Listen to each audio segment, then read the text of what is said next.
Assalamualaikum warahmatullahi wabarakatuh. Halo adik-adik, gimana kabar kalian hari ini? Semoga sehat dan bahagia selalu. Hari ini kita akan mempelajari tentang cerita fantasi. Oh ya, sebelum ke materi tersebut, hari ini apakah ada yang berhalangan hadir? Oh, hadir semua ya. Baik. Kita akan lanjut ke materi ya, mengenai cerita fantasi. Iya, di sini apakah ada yang pernah menonton film Harry Potter? Yang kedua, Transformer. Dan yang ketiga, cerita fabel tentang kancil dan buaya. Dan tentang Lutung Kasarung dan Antasari. Nah, dari semua film tersebut merupakan contoh dari cerita fantasi. Nah, jadi apa sih cerita fantasi itu? Ada yang tahu?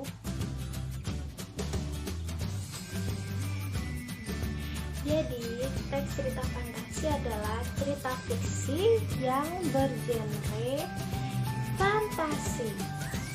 Maksudnya apa? Dunia imajinatif yang diciptakan oleh penulis.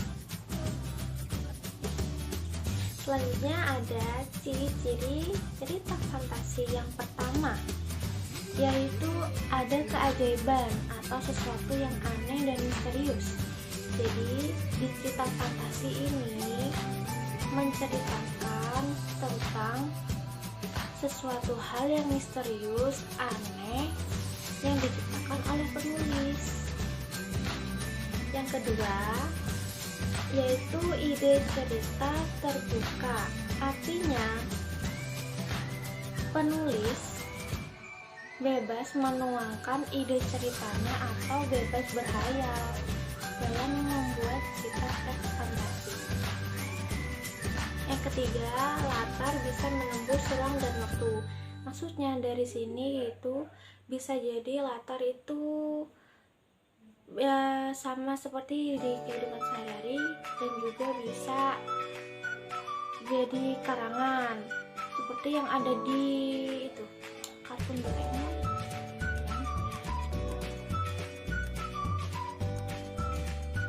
Yang keempat, yaitu ada tokoh yang tak biasa atau unik. Nah, misal tokoh itu seperti jin yang ada di dalam botol, kan unik bukan ya kan? Terus penggambarannya Hulk berbadan besar, badannya warna hijau yang seperti itu. Nah, yang selanjutnya ciri yang kelima. Jadi yang kelima yaitu fiktif semata, artinya bukan kejadian nyata. Meskipun berada di latar atau objek yang nyata, namun itu hanya dilebih-lebihkan. Yang selanjutnya yaitu bahasa. Nah, bahasa yang digunakan dalam cerita fantasi ini bervariasi, tidak hanya bahasa formal. Nah, mari kita melangkah ke selanjutnya, yaitu mengenai jenis-jenis cerita fantasi.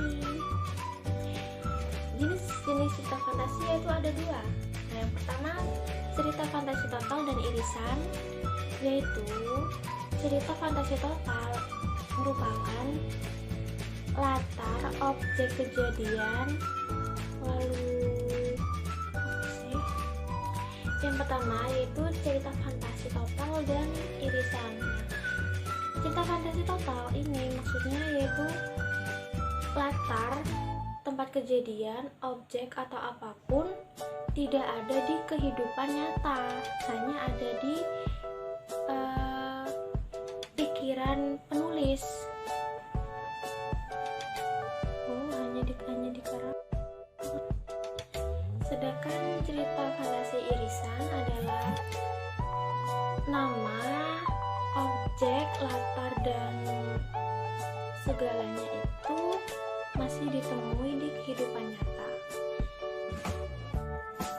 Jenis yang kedua yaitu cerita fantasi sezaman dan lintas waktu. Lah, berdasarkan latar waktunya ya, dalam cerita sezaman itu hanya dalam satu periode, tidak menggunakan fantasi masa lalu, masa depan, atau masa kini. Sedangkan cerita fantasi yang lintas waktu itu berdasarkan waktunya yaitu sedangkan cerita fantasi lintas waktu merupakan itu menggunakan dua latar waktu yang berbeda, misalnya masa kini dan masa purba, seperti itu. Selanjutnya ada struktur teks fantasi. Yang pertama ada orientasi atau pengenalan. Nah, di sini penulis mengenalkan mengenai tokoh, tema, dan alur cerita. Contohnya, Maya, Safira, dan Stella pada minggu pagi berada di Candi Borobudur. Nah, yang kedua yaitu konflik. Di sini di konflik ini bermulanya masalah dari awal hingga puncak masalah tersebut. Struktur cerita fantasi yang ketiga yaitu ada resolusi atau penyelesaian masalah. Di sini permasalahan itu mulai berakhir dan mengarah ke akhir cerita. Unsur-unsur kebahasaan cerita fantasi yang pertama yaitu kata ganti. Kata ganti adalah jenis kata yang menggantikan nomina atau kata benda. Penggunaan kata ganti dalam cerita fantasi adalah kata ganti orang pertama yaitu aku, saya, dan kata ganti orang ketiga mereka atau semua orang. Contohnya, mereka bersama-sama pergi ke istana. Unsur-unsur cerita fantasi yang kedua yaitu penggunaan latar. Penggunaan latar dalam cerita teks fantasi terbagi menjadi tiga. Yang pertama yaitu latar tempat, yang kedua latar waktu, dan latar suasana. Contohnya yaitu saat tengah malam ratu menangis di kamarnya. Unsur-unsur kebahasaan cerita fantasi yang ketiga yaitu konjungsi temporal. Konjungsi temporal merupakan kata hubung penanda waktu, misalnya sebelum, kemudian, bersama dengan itu, ketika, akhirnya, dan sebagainya. Contohnya, setelah buku terbuka, aku terseret ke masa lalu. Yang keempat, penggunaan kata atau ungkapan keterkejutan. Penggunaan kata ungkapan atau keterkejutan berfungsi untuk menggerakkan cerita atau memulai masalah. Contohnya, tiba-tiba seorang alien yang berukuran lebih besar. Yang terakhir yaitu penggunaan dialog atau kalimat langsung. Ini dua tanda petik ganda dan disertai keterangan penyertaannya. Contohnya, raksasa itu mengejar kita, teriak Simba. Nah, selanjutnya ada tugas buat kalian, yaitu coba kalian sebutkan cerita fantasi yang ada di Indonesia.